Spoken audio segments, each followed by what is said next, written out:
72 घंटे का टाइम दिया गया है, मतलब मंडे में या संडे में, इतवार और पीर के दरमियान कभी भी जो हमास की क़ैद में 20 इजरायली जो बंदी हैं उनको छोड़ा जा सकता है। और इस सब की एवज में 20 बिंदुओं पर यहाँ पर यह है कि 20 एग्रीमेंट हुए हैं, यहाँ पर हमास को उनको मानना होगा। और इसके अलावा कुछ जो एग्रीमेंट है वो इजराइल की जो गवर्नमेंट है IDF को भी मानना होगा। जब ये 72 घंटे का फेज क्लियर हो जाएगा, हमास जो है अपनी साइड से पूरे जितने भी लड़ाके हैं उनको रिहा कर देगा। इसके बाद में पूरे गजा के अंदर से आहिस्ता आहिस्ता जो IDF की फौज डिप्लॉय हुई थी इजरायली गवर्नमेंट के बिहाफ पर, उन सबको आहिस्ता आहिस्ता पीछे हटना होगा। और ये शुरुआत भी हो चुकी है। अभी जो जमीनी मतलब ये लड़ाई लड़ी जा रही थी, ऊपर से भी एयर स्ट्राइक हो रही थी और जमीनी भी बराबर कार्रवाई हो रही थी। जो हैवी बख्तरबंद गाड़ियां हैं बराबर वो मतलब यह है कि गजा के अंदर से निकलती हुई दिखाई दी हैं।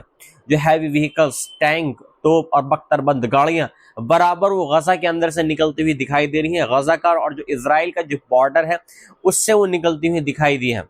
आप इस वीडियो में देख सकते हैं कि जो गाड़ियां हैं इजराइल के IDF की वो बराबर मतलब ये है कि गजा को छोड़ रही हैं।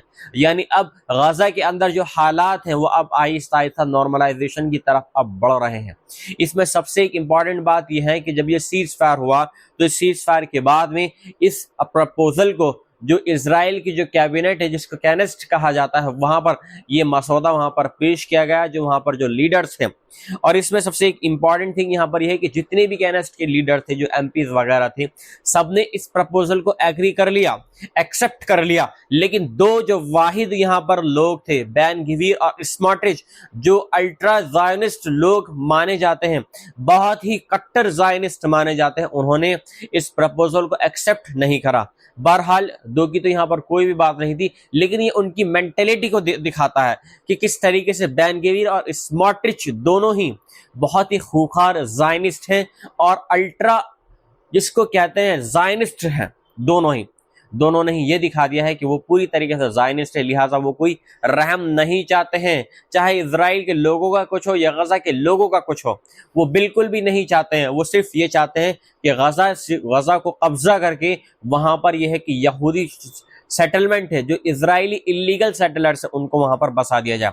देखिए यहाँ पर मैं आपको एक चीज यहाँ पर मैं आपको बताता चलूं कि डोनाल्ड ट्रंप ने यहाँ पर इतना कंट्रीब्यूट क्यों किया है।